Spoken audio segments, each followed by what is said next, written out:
그 한강 작가님께서 노벨 문학상 받으셨잖아요. 난 소감부터 좀 여쭤보고 싶습니다. 소감이 좀 어떠신가요?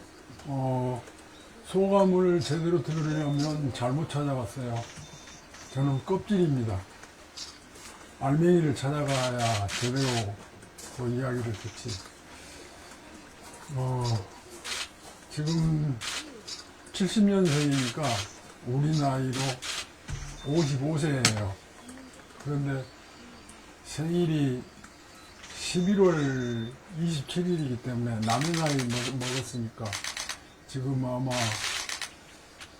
본 나이로는, 호적 나이로는 53세일 거예요. 그래서 대개 한림원 그 심사위원들이 늙은 작가나 늙은 시인들을 선택하더라고요. 그래서 우리 딸은 몇 년 뒤에야 타게 될지 모른다, 그렇게 생각했는데 어제 결정은 너무 갑작스러웠어요. 당혹감이라고 할 수 있는데, 저는 그 깜빡 잊고 잠자려고 자리에 들었는데 어디서 전화 벨이 울려서 열어보니까 동아일보 여기자가 전화를 해왔어요. 그래서 웬일이냐고 그랬더니 따님 수상 소식을 들었냐고 그러더라고요. 그래서 무슨 소리냐고, 당신 혹시 가짜 뉴스 듣고 속아서 전화하는 거 아니요? 내가 그랬더니 아니라고. 그 8시 5분에 그 본격적인 그 보도가 떴다고. 그러니까 그때는 8시 한 10분경이었어요. 그러면서 딸 전화번호를 가르쳐 달라고. 그 딸 전화번호를 그 기자들이 대부분 모르는 것은 한 두세 달 전에 딸아이의 그 핸드폰이 해킹을 당해가지고 전화번호를 아예 바꿨습니다. 그러니까 출판사 사람들이나 아주 긴밀하게 사귀는 사람들 아니면 전화번호를 모르죠. 그러니까 만만한 애비한테 전화번호를, 그렇다고 해서 내가 전화번호를 가르쳐 줄 수도 없어요. 왜냐하면 어떤 상황인지 모르기 때문에. 그래서 내가 그런 형편이라고 그러니까 그 사람들은 또 주소도 전에 알고 있던 주소하고 전혀 다르니까 그 아이가 종로 효자동에다가 집을 지어서 살았는데 이 집이 좀 콧구멍만 해요. 그래서 간신히 혼자서 글쓰기도 비좁은 그런 집이어서 자문로에다가, 같은 종로 자문로에다가 헌집을 하나 사서 이번에 새로 대폭 개조를 했어요. 새 건물처럼 그렇게 지어서 이사한 지가 한 20일 그렇기 때문에 새 주소도 몰라요. 그러니까 기자들이 당황할 수밖에 없죠. 그래가지고 나한테 연결을 해온 모양인데, 그래서 내가 전화번호를 말해줄 수 없다고 그랬더니, 그리고 전화를 끊었는데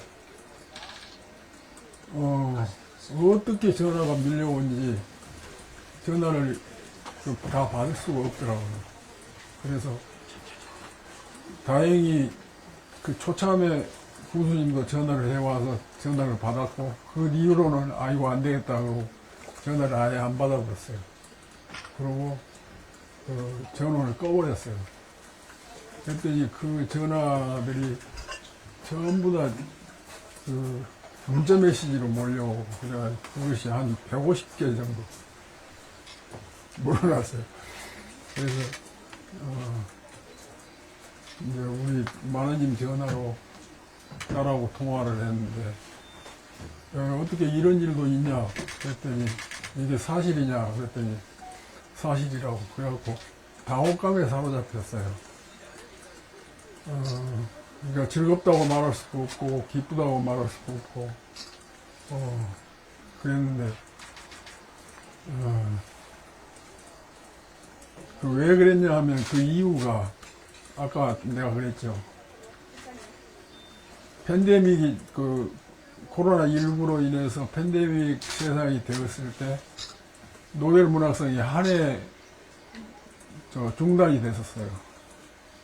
그래가지고 다음 해에 두 사람을 노벨 문학상을 줬습니다. 근데 그 가운데 한 사람이 57살이었어요. 그러니까 그 사람도 굉장히 젊은 편이었는데 우리 딸은 더 젊었으니까 몇 년 뒤에야 타는데 이번에 탔다고 그러니까 그래서 그랬던 겁니다. 그런데 왜 우리 딸한테 그 사람들이 딸을 선택을 했을까 하는 이유를 제가 짐작하는 대로 말씀을 드리겠어요. 소감은 조금 전에 이 얘기한 것으로 했으면 좋겠습니다. 그리고 우리 마나님의 그 전화로 딸하고 소통을 해서 그래서 제가 그랬어요. 기자들을 일일이 소통을 하면 그 기자들을 만족할 만큼 해줄 수 있도록 하면 견디질 못할 거다. 그러니까 하루 지금 전화를 하지 않을 테니까 그래도 어디로든지 어느 부서 어느 코스로든지 전화번호를 알아가지고 전화 오는 것을 해결하느라고 굉장히 고심을 하더라고요.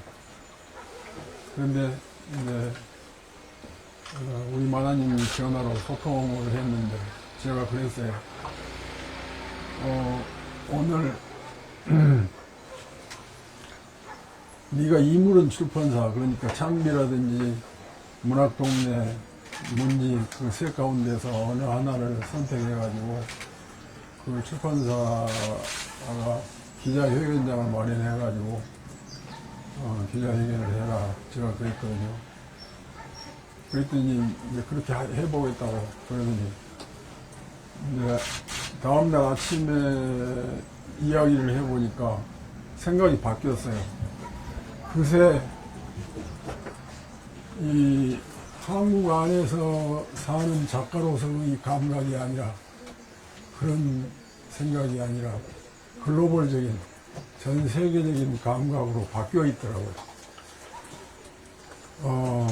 러시아, 우크라이나, 또 이스라엘, 팔레스타인 그 전쟁이 치열해갖고 날마다 그 모든 죽음이 실려나가고 그러는데 무슨 잔치를 하고 그 즐거워서 기자회견을 할 것이냐고 기자회견을 안 하기로 해오겠대요.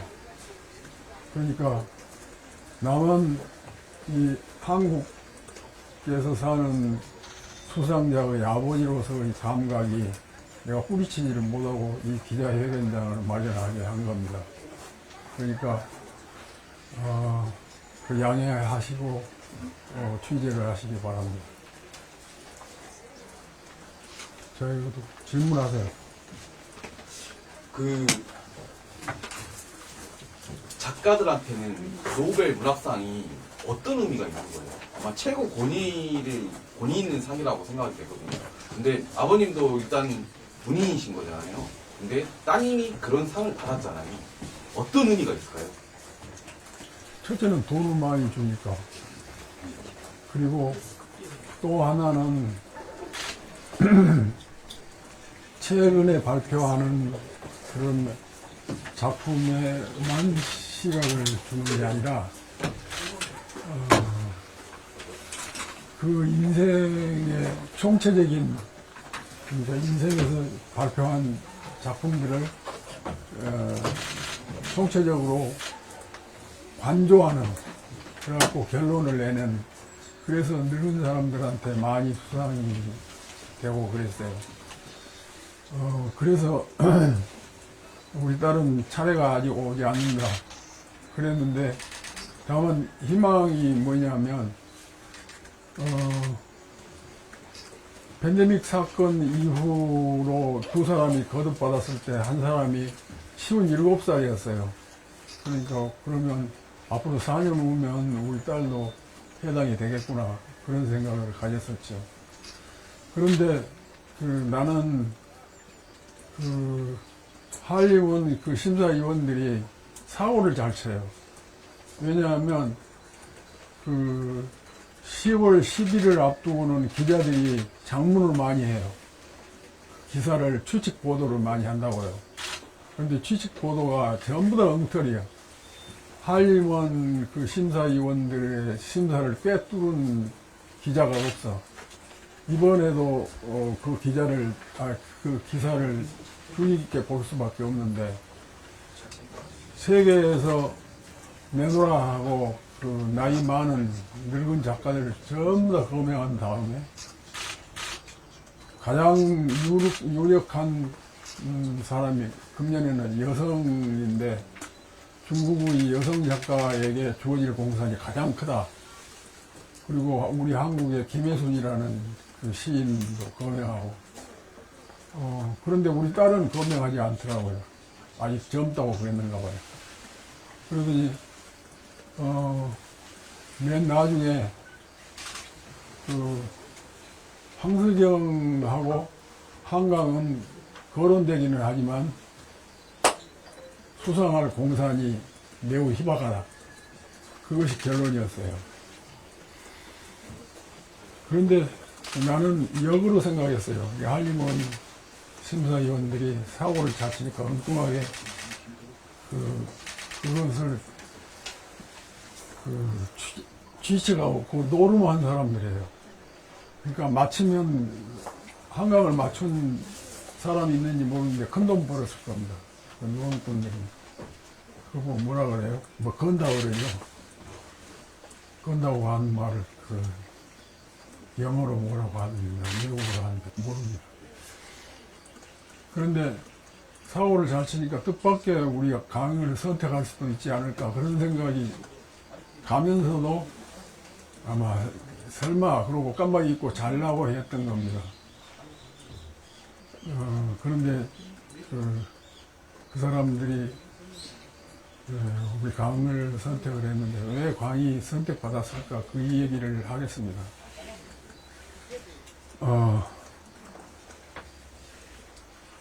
우리 딸은 그 문장이 아주 섬세하고 아름답고 슬퍼요. 그러니까 그 슬픈 그 문장을 어떻게 외국어로 번역하느냐에 따라서 그 수상 여부가 결정이 될 텐데, 우리 한국어는 한국어 나름대로의 독특한 감각이 있어요. 그런데 외국에서 자라난 사람이 어떻게 한국어의 그 묘한 맛을 알 것인가. 그런데 영국 스미스 데이비스인가, 아무튼 내가 이름을 잘 못 외는 사람이에요. 초식주의자 맞죠?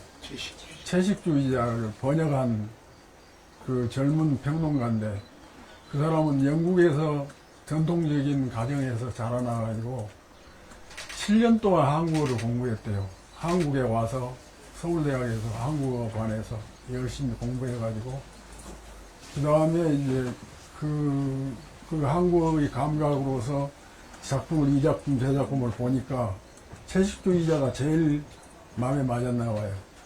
그래갖고 그걸 번역했는데, 어린 시절을 영국에서 전통적인 사회에서 배웠기 때문에 한국어의 감각을 터득하면 그걸 번역해내는 가장 적임자라는 거죠. 그래서 번역자를 잘 만나서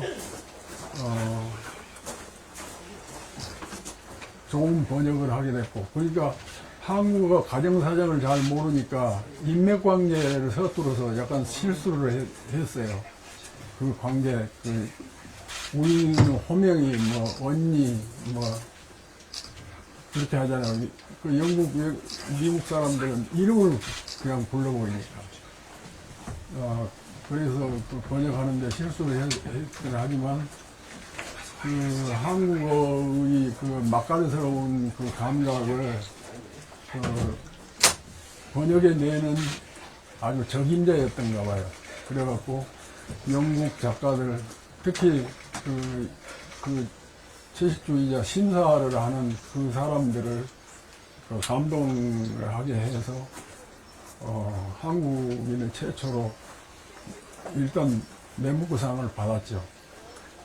그러니까 한국의 독자 수준보다는 영국 독자 수준이 훨씬 높습니다. 그 소설은 번역되기 7년 전에 이미 서랍 속으로 들어가는 책이었어요. 그런데 새로 그걸 해놓으니까 그것이 100만 부 가까이 팔리는. 그리고 강의를 세계적인 작가로 알리는 그런 노릇을 한 겁니다. 그러니까 일단 작가들은 자기 작품이 세계적으로 알려지려면 번역자를 잘 만나야 됩니다. 그런데 그랬다 할지라도 그런데 왜 황석영이라는 우리 세대의 선두주자라고 흔히 1급 작가라고 이렇게 말을 합니다. 특히 김윤식이 그 사람을 1급 작가라고 하고 그랬는데 그 작가는 매무크상 후보 13명에는 들어갔는데, 그리고 또 6명에도 들어갔는데 2차 후보로. 근데 최종심에서 낙선을 한 거죠. 왜 그랬을까? 그 이유를 제가 지금부터 이야기하겠습니다. 제가 같은 세대 작가로서 후세대인 내 딸의 작품을 견주어 보건대, 읽어보건대, 그런 생각이 들었다는 이야기입니다.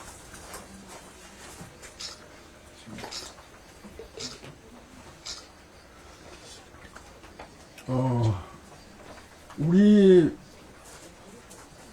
소설문학계에는 유럽의 리얼리즘 사실주의라고 여러분들 알고 있죠. 그 소설이 들어와가지고 일제 때부터 들어와서 일본말로 번역된 거, 그리고 또 그 다음에 한국어로 번역된 거, 그 정음사나 은유사 판 그것들을 읽고 공부했는데, 그러니까 지금 4세대, 황석영 세대를 제3세대라고 이어영 씨가 불렀는데, 지금 강의나 그 또래의 작가들은 제4세대가 되는 셈이죠. 그런데 제3세대가 소설이 굉장히 잘 팔리고, 그 세대가, 3세대 문학전집 보면 알겠지만, 삼성출판사에서 나온 그 책에 나도 들어갔는데, 그 책이 300만 부 가까이, 300만 질 가까이 나갔어요. 24권짜리가. 그러니까 얼마나 많이 팔리는가 봐보세요. 그 정도로. 그런데 리얼리즘이 대세인데, 그 사실주의는 그 소설들의 특징은 그 민주화 운동이 한참 일어날 때였죠. 그때 저항적인 요소가 담겨 있어요, 그 소설에. 그리고 리얼리즘, 사실주의, 그리고 다큐멘터리 식의 그 정확한 그런 것들이 장점이 돼가지고 특히 노동운동이라든지 이런 쪽의 소설이 판을 쳤던 시대입니다. 그런데 그때 그 중간에 우리 문학 세력은 언어권으로 되어 있어요. 영미 문화권, 이제 프랑스어권도 있지만 저기 남미 쪽의 스페인어권 문화권이 있어요. 그런데 영미 문화권하고 남미 문화권하고 크게 나눌 수 있습니다. 남미 문화권은 그 돈키호테로 대변되고, 영미 문화권은 햄릿으로 대변되고 그러잖아요. 그런데 1980년대 그 무렵에 남미 문화권의 100년 동안의 고독이라는 환상적인 리얼리즘이 쓰여진 그 소설이 들어오면서 그러니까 젊은 소설가들의 반성을 해야 되죠. 리얼리즘만 대세가 아니다. 환상적인 리얼리즘도 대단한 것이다. 그래서 그 환상적인 리얼리즘 그것은 말하자면 돈키호테의 영향을 받은 거죠. 그러니까 남미 문화권에는 굉장히 그 해학, 환상적인 리얼리즘으로 혹은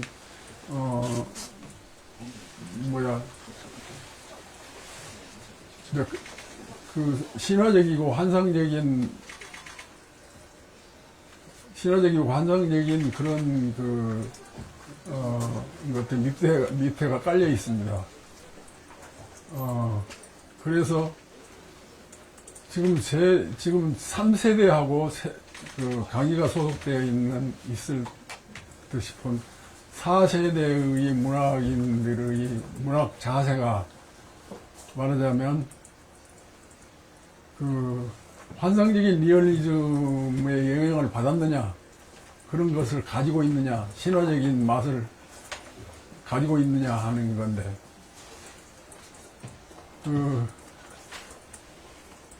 언젠가 한 번은 내 소설 속에 그 신화적인 환상적인 리얼리즘 비슷한 요소가 들어가 있었어요.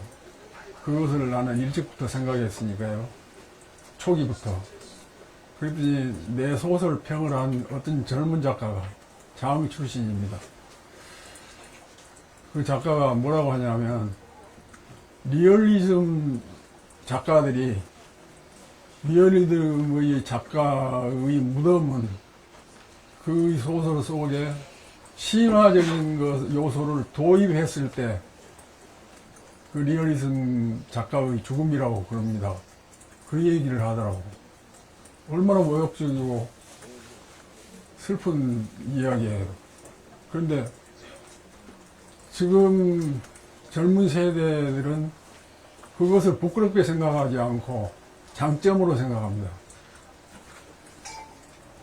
신화적인 요소, 환상적인 리얼리즘의 요소, 그것들하고 가미돼서 그 강희라는 작가는 굉장히 그 문학을 더 아름답게 쓴 거예요. 그러니까 그 강희 소설 신춘문예에 등단한 붉은 덫이라고 하는 그 소설을 보면 그 제목부터가, 그리고 첫 문장부터가 굉장히 환상적인 그런 아름다움의 세계를 그리고 있어요. 그리고 소년이 온다, 여러분들이 깊이 읽었겠지만 소년이 온다라고 하는 소설도 굉장히 시적이고 환상적인 그런 세계를 다루고 있어요. 그리고 이번에 발표된 작별하지 않는다, 제주 4.3 사건을 다룬 그 사건도 소설 막 시작하면 기자 출신의 그 경화라고 하는 소설가가 자기 친구를 위해서 제주도로 갑니다. 한겨울에. 그런데 첫 문장에 그 굉장히 으스스하고 신화적인 그런 분위기, 환상적인 리얼리즘 그 분위기로 끌고 갑니다. 그러니까 지금 이 스웨덴 할리먼에서 심사를 했던 심사 부장이 누구냐 하면 영국의 어떤 기자 출신의 평론가예요.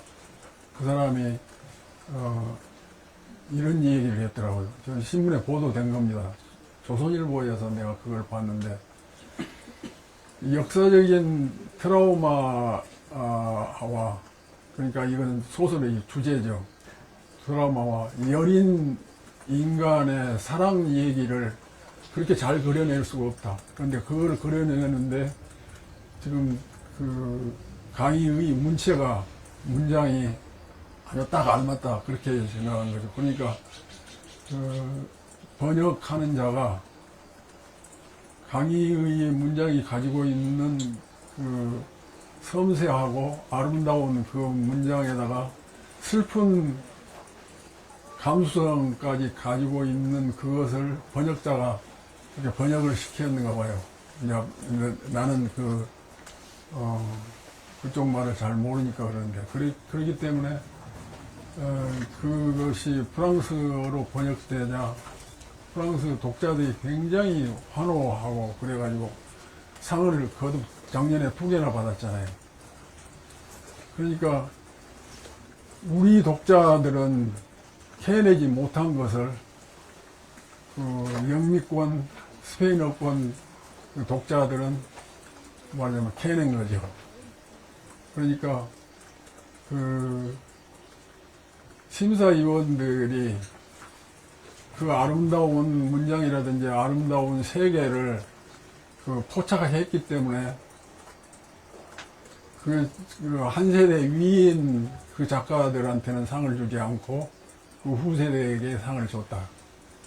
그러니까 이번에 제대로 제가 제 말법으로 하면 우리 강희한테 준 것은 그 한림원의 심사위원들이 사고를 친 거다. 그렇게 제가 얘기할 수 있겠습니다. 또 질문하세요. 그리고 그 한강 선생님한테, 작가님한테 소설을 집필하는 법을 가르치신 적이 있으신가요? 이제 그 질문 잘하셨는데,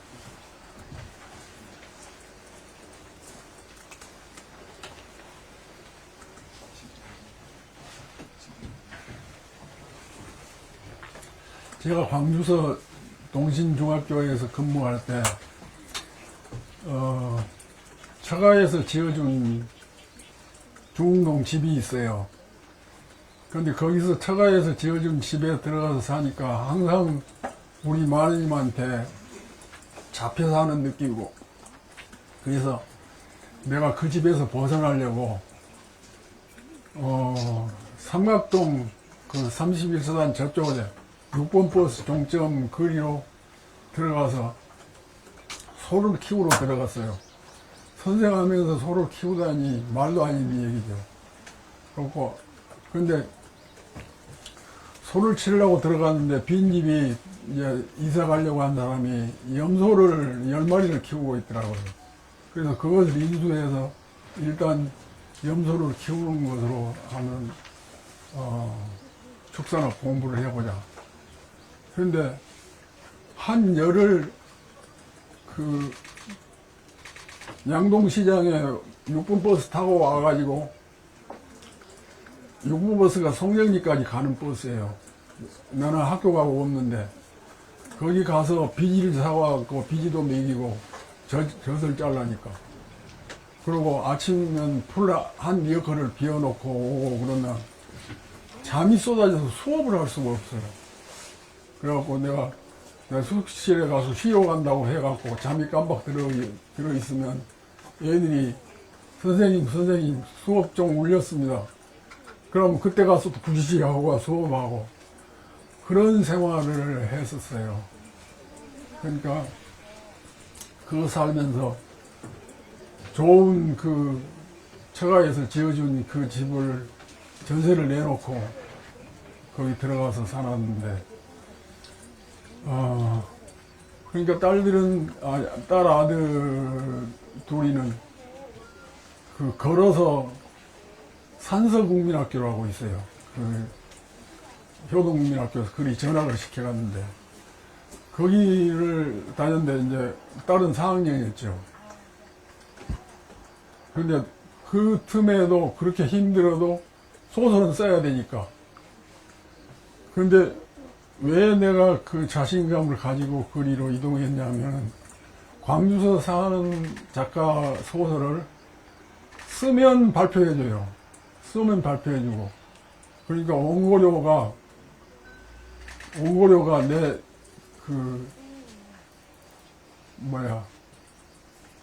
봉급 가까이 올라갔어요. 그러니까 그러면 원고료만 받아보고 살겠다. 그런 자신감으로 거기 갔는데, 저는 일요일, 토요일이 없이 그렇게 일을 했는데,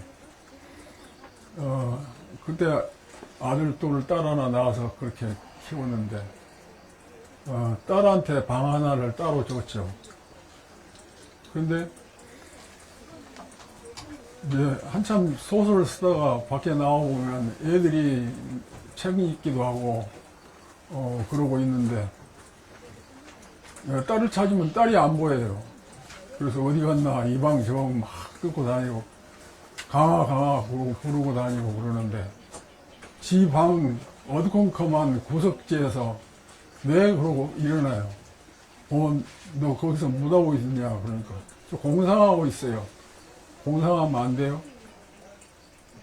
이 일화는 내가 늘 그 아이 얘기를 하면 사용하고 나는데, 그 아이는 한 번도 글을 써서 어디에 발표하거나 그러지는 않고 그러고 살아왔는데, 고등학교 시절에 어디 그 한글날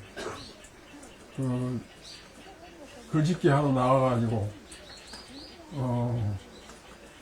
장려상인가 가장인가를 받아갖고 왔는데, 그때 그 텔레비전을 지금 저 세종대왕 말식으로 지으면 말틀 이렇게 텔레비전을 그렇게 부르겠다. 그렇게 아마 그것 때문에 그 상을 줬던가 봐요. 그 외에는 그 글짓기 하러 나가서 수상하거나 그러지는 않았고. 대학 들어갔는데 이 아이가 영어를 아주 잘합니다. 중학교 막 들어갔을 때 내가 뭐라고 했냐면, 영어 책을 달달이 외우래라. 지금 오빠하고 둘이 하는데 1년 차인데, 지금 오빠는 못 외우는데 이 아이는 줄줄 외워요. 그러더니 고등학교 때는 영어를 잘해가지고, 근데 그 대학 들어갈 때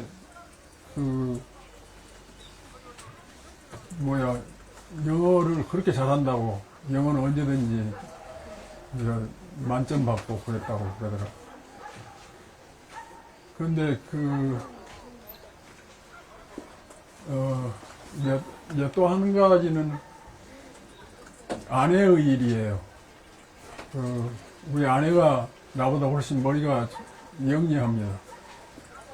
그리고 대개 소설가들이, 시인들도 그렇고 머리가 다 영리해요. 그리고 자식들이 어머니 아버지를 닮아서 머리가 영리해요. 공부를 잘해. 그런데 고등학교 가면 문과 이과 나누잖아요. 그런데 얘들이 전부 다 문과로 간 거예요. 그러니까 대개의 내 소설가 친구들은 그 아내가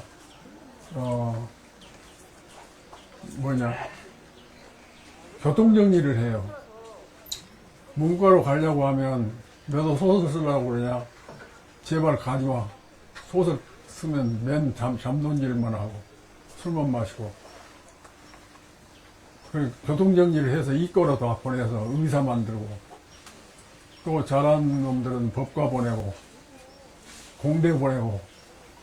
그랬는데 우리 마나님은 문과 보내가지고 국문과로 간 거예요. 그런데 왜 국문과로 보냈을까? 왜 우리 마나님 교통정리를 안 했을까? 그것은 나를 좋게 본 거예요. 내가 술 마시고 그것도 이름 하나 남기면 됐지. 뭘 그렇게. 그리고 또 이제 영어를 잘하니까 영문과 가면 그때 취직도 잘 되고, 거기는 그 연대 국문과 가면 취직이 잘 된다고 소문내줬어요. 하다못해 중고등학교 선생이라도 하니까 걱정 없다. 그랬는데, 그 아이가 선생 자리가 났는데, 샘터라고 출판사에 가려고 하니까, 연대 출신이고 그러니까 금방 취직이 됐어요. 그리고 이제 지금 엄마가 대학 국문과 보내는 게 아니라 영문과로 보내려고, 그때 우리 집에 임철우 그 소설가가 전화들어오고 그랬는데, 전대 영문과를 다녔어요. 그러니까 그 사람은 영문과 다녀도 소설만 잘 쓰더라. 그러니까 너도 영문과 가거라. 그러니까 저는 소설 쓰기 위해서 국문과 간다고 기어이 국문과로 갔어요. 그래갖고 오늘에 있게 된 것이 우리 만화님 덕택이 아닌가, 그런 생각을 합니다. 또 질문하세요. 혹시 이제 아버님도 그 따님의 글을 읽어보고 책도 사보고 막 그러셨을 거 아니에요? 아버님하고 좀 어떤 차이가 있는 작가예요? 아까 그 얘기 했잖아요. 그 얘기는 이미 했고. 네. 그러면은 혹시 이렇게 작품을 쓰다가 보면은 막 스트레스 받고 그러잖아요. 혹시 그런 거 있을 때 아버님한테 뭐 상담이나 조언이나 이런 걸 구하신 적 있나요? 나한테 글을 써서 아버지 소설 한번 봐주시오, 그런 적이 없어요. 그러고 나이 들면서, 어려서 내 소설을 읽어봤는지 모르겠는데, 그리고 나는 그 아이들한테 소설을 별로 읽히고 싶지 않았어요. 왜냐하면 내가 내 소설에는 성적인 그런 게 들어있거든요. 그러니까 그걸 읽어보니까 싶어서 그걸 잘 대접을 안 했는데, 그 아이들이 스스로 피해갔어요. 아버지 소설을 다루면 아버지 토속적인 그런 그 소설 방법을 닮을까 싶어서. 세상은, 소설가나 시인들은 누구를, 선배를 닮는다는 것이 죽음이에요. 김동진은 한 사람만 있어야지, 김동진은 두 사람이 있으면 한 사람은 죽어요. 아무리 그 선생한테서 소설이나 시를 배웠어도 그 선생 닮게는 절대로 안 씁니다. 그리고 이제 철이 들면 홀로서기를 하려고 애를 씁니다. 그러니까 소설을 써서 보여주지를 않아요. 그리고 샘터 김영년이라고 하는 시인이 있었어요. 그 사람이 편집장을 했는데 시를 아주 잘 씁니다. 그리고 바른 소리를 잘해요. 누구한테 아부하거나 그런 사람이 아니에요. 그런데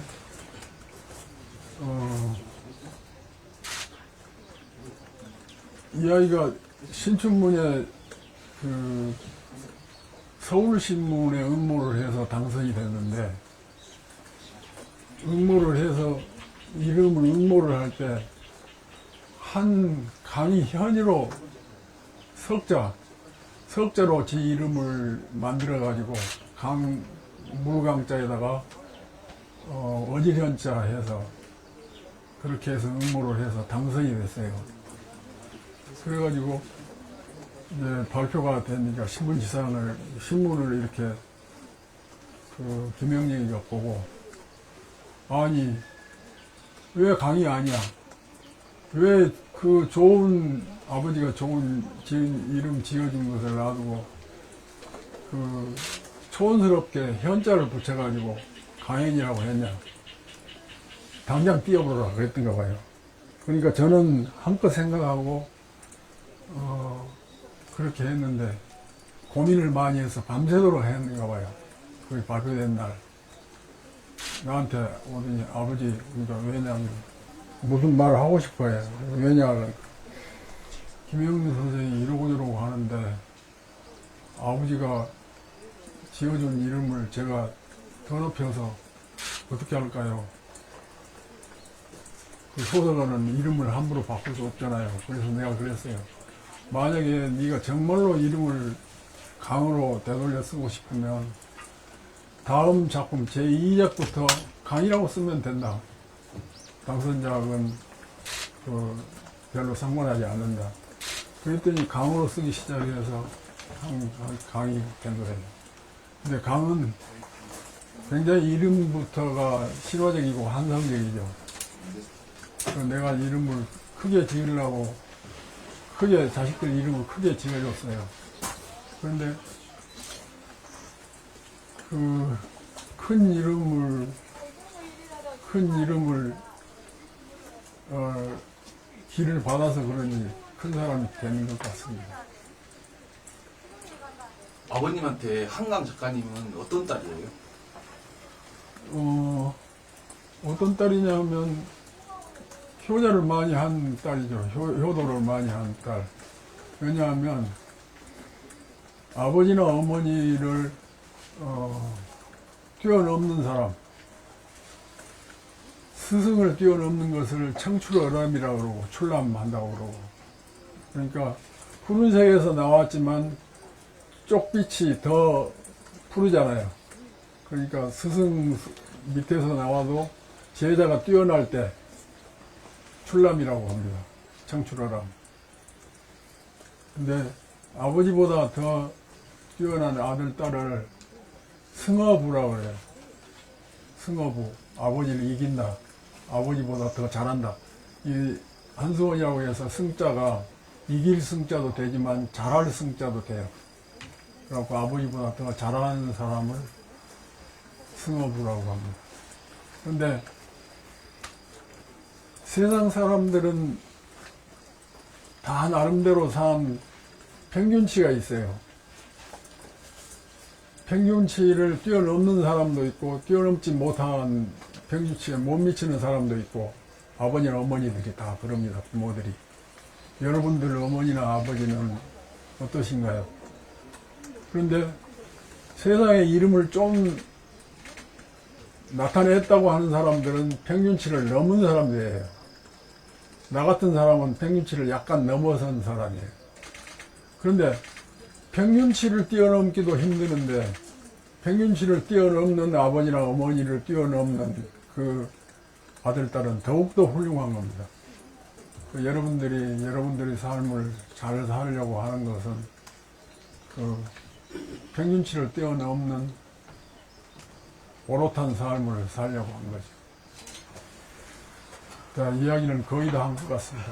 혹시 작가님하고 통화하셨잖아요. 네. 작가님이 뭘 하시던가요?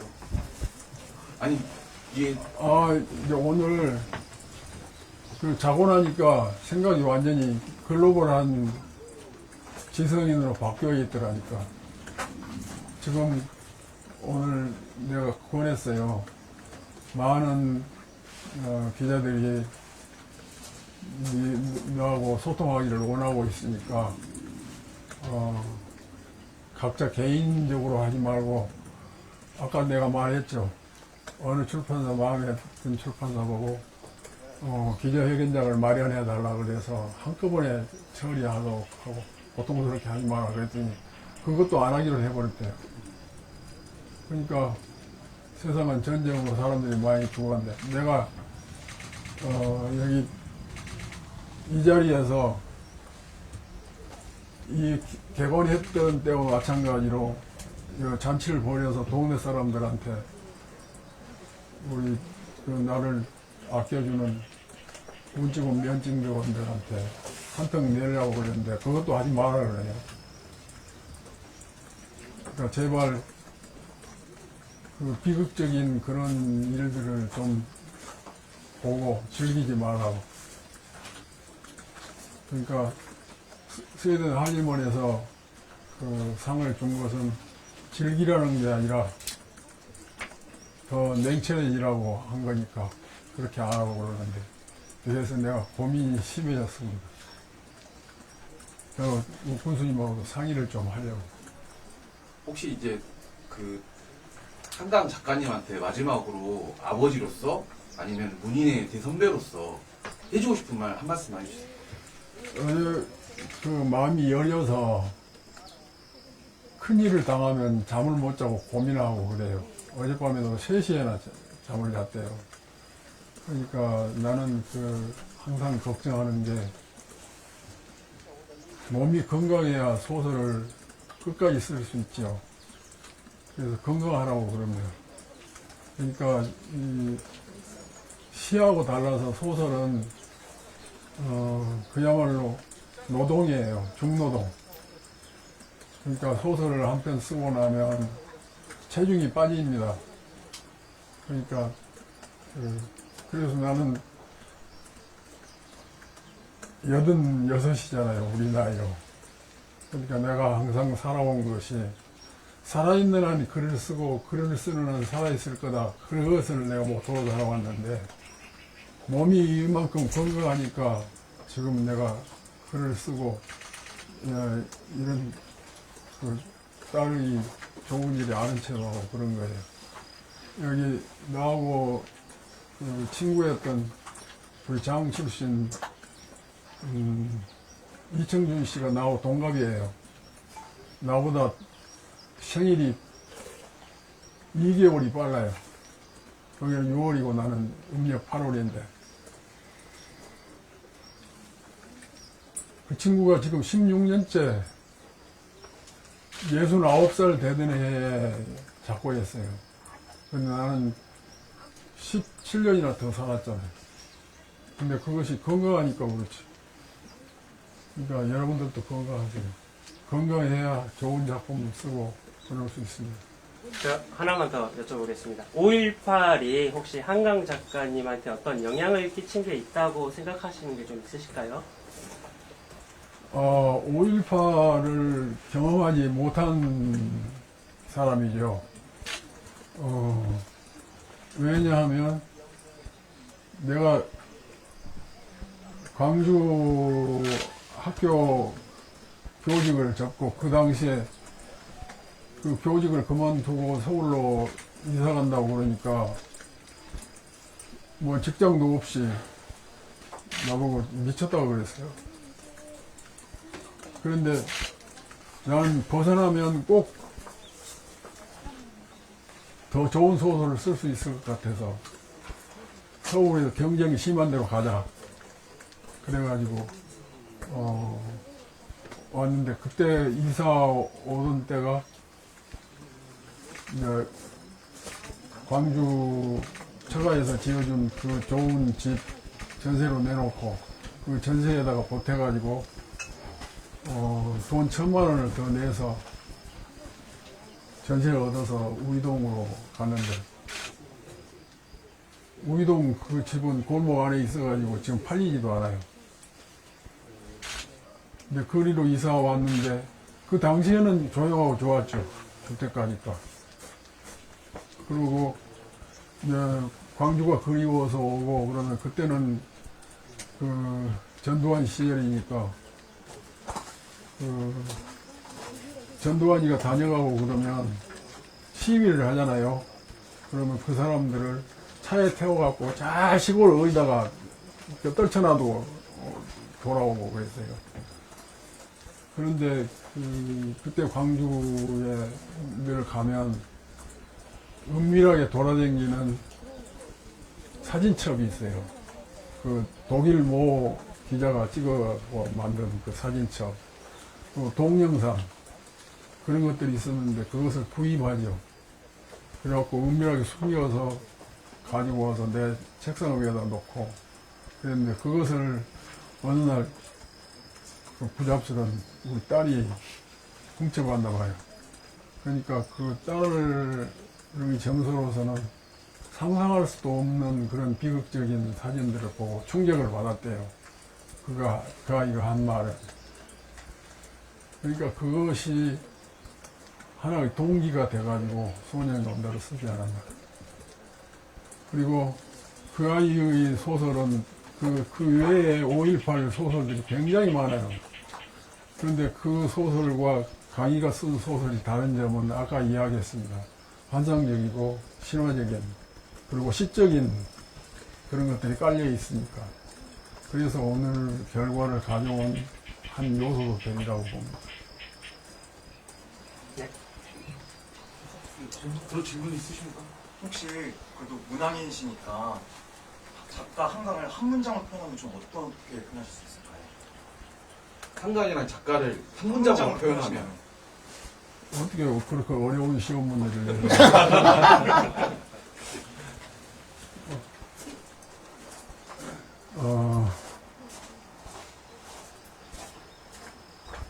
시적인 감수성을 가진 좋은 젊은 소설가,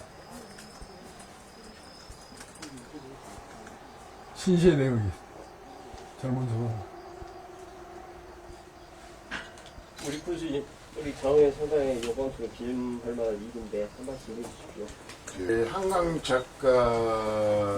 작가님의 아버님의 고향인 우리 장에서 정말 세계적인 인물인 그리고 가장 모든 사람들이 선망하는 노벨 문학상을 탔다는 것 자체는 한강 작가 개인뿐만 아니라 아버님의 영광이지만 우리 장 국민과 대한민국에 저는 큰 경사이자 영광이라고 생각하고 있습니다.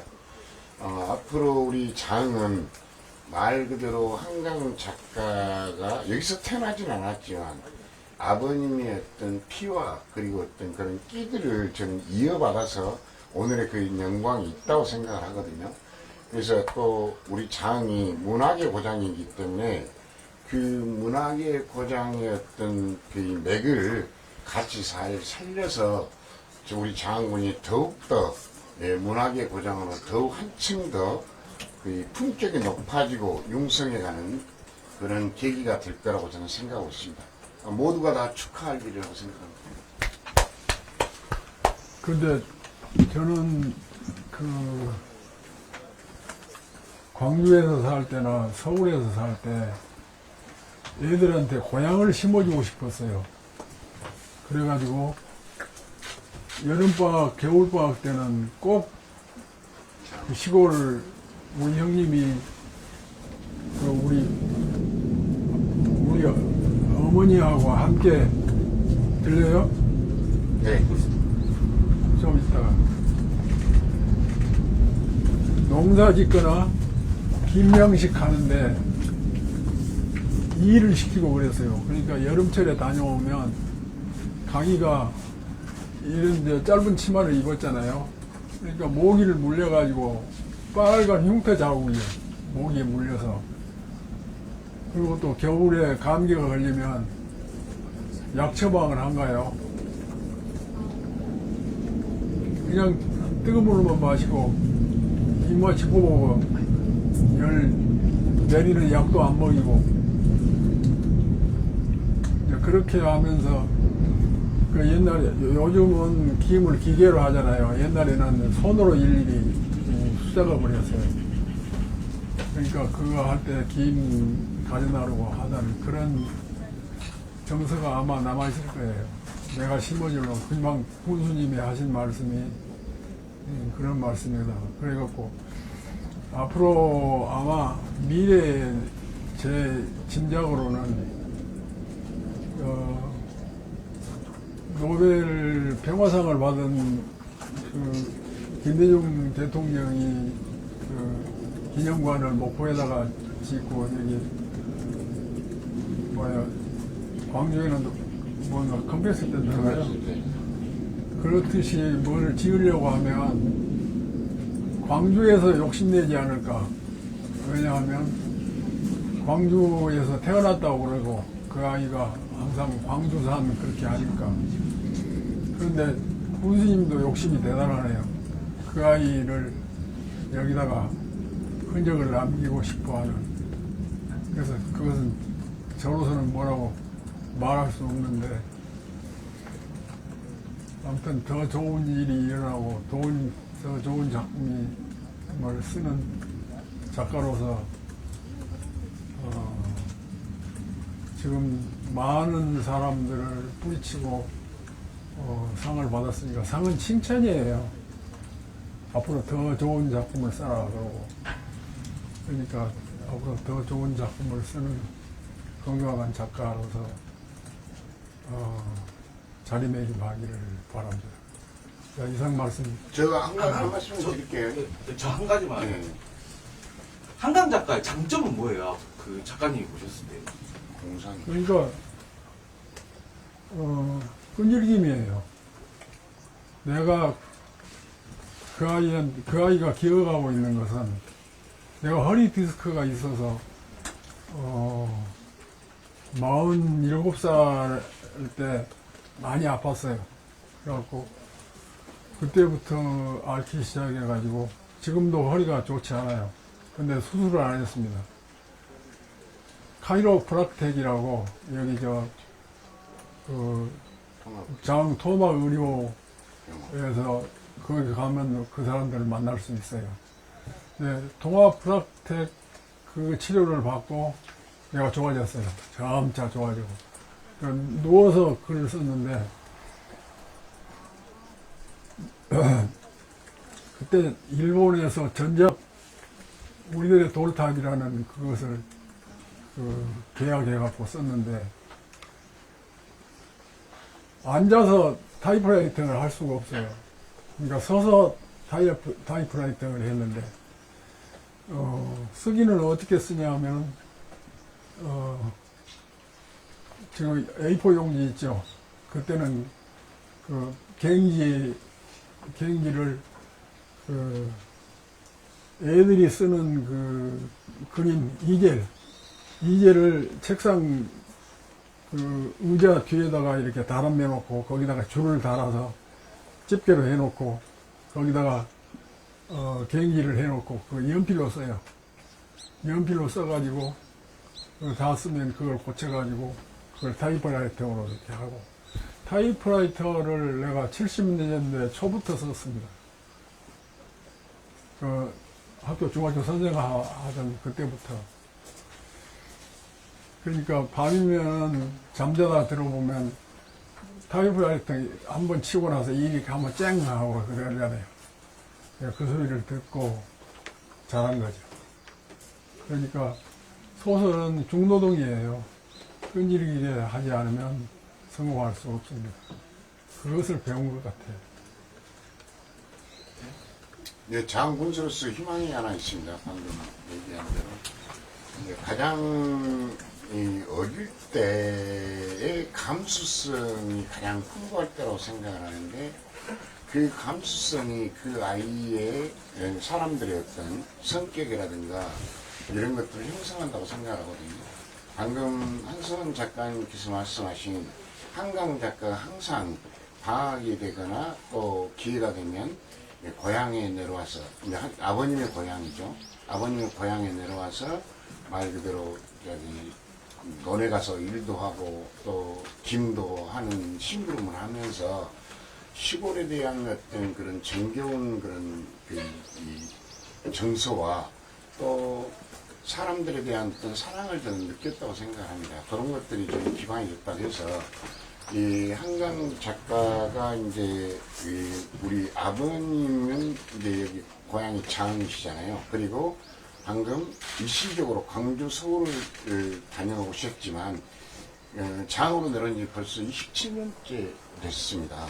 그러니까 모든 모토는 사실은 이제 여기 장이거든요. 그래서 저는 이제 세계에서 하나밖에 없는 그 부녀 작가의 기념관, 한승원과 한강 작가의 기념관을 장에 이렇게 좀 건립해서 정말 말 그대로 세계에서도 또 아니면 대한민국에서 하나밖에 없는 그런 기념관을 건립해서 장이 말 그대로 물림의양의 보장을 더욱더 드높이는 그런 어떤 계기가 좀 삼고 싶다 이런 생각을 하고요.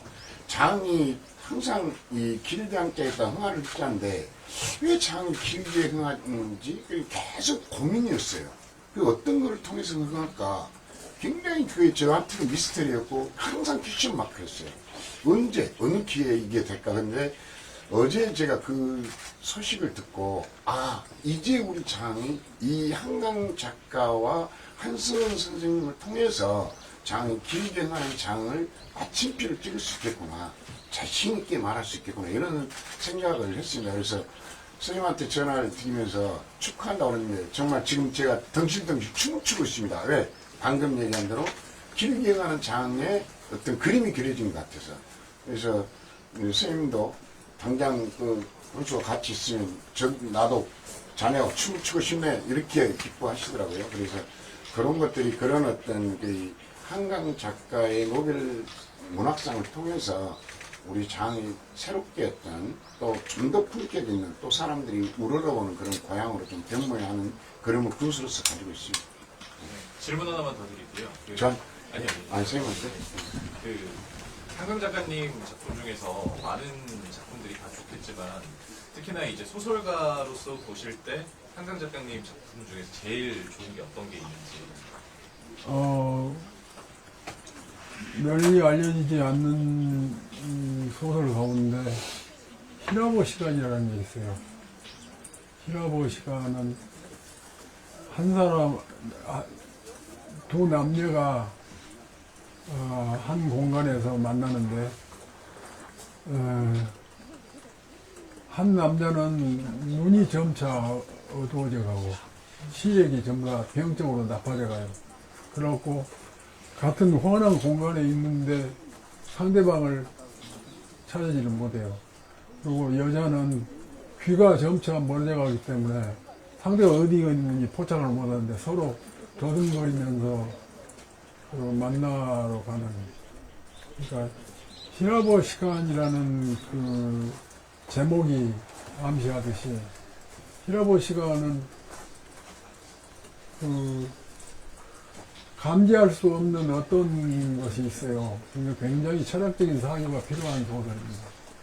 그리고 또 하나는 그대의 찬송이라는 소설인데 그 작품인데 그것도 장편이에요. 그런데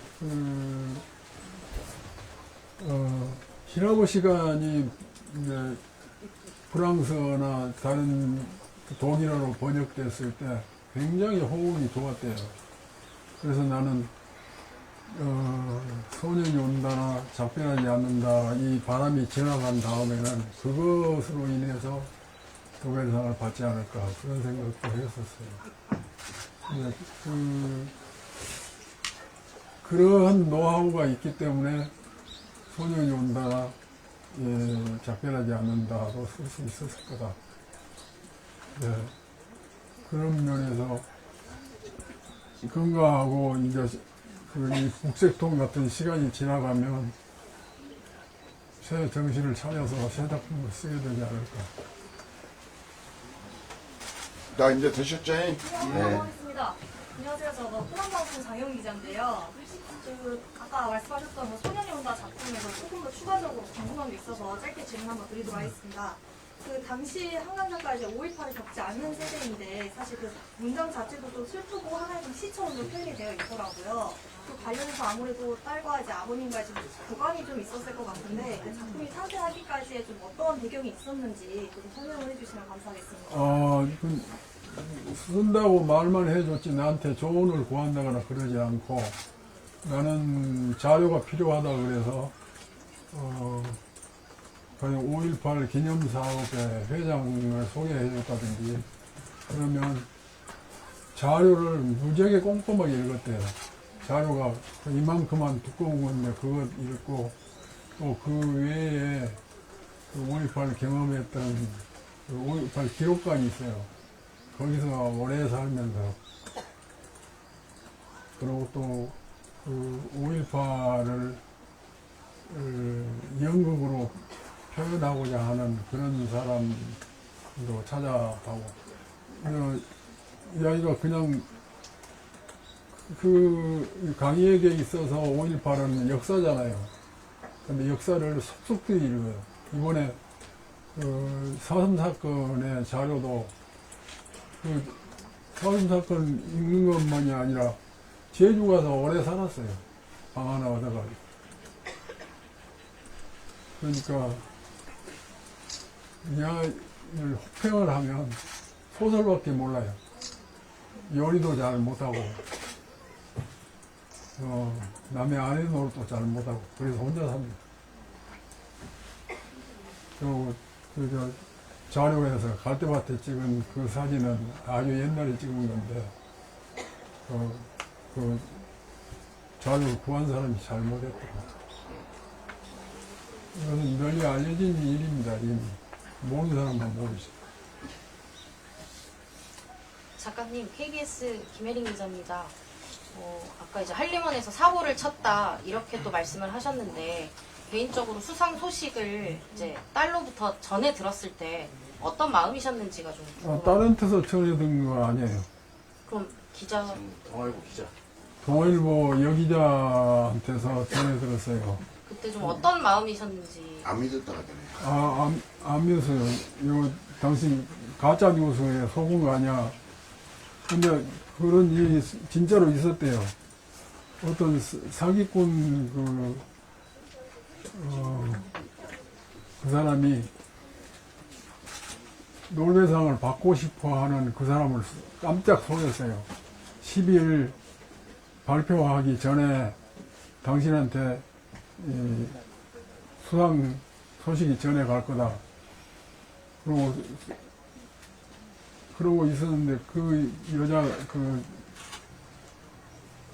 소식을 들은 작가가 소관이 없이 자기 제일 절친한 사람한테 수상 소식을 전해가지고 그것이 쫙 퍼졌대요.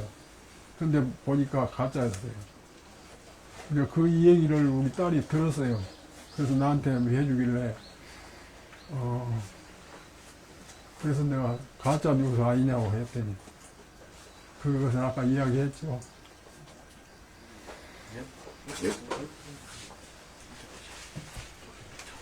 수고하셨습니다. 감사합니다. 감사합니다.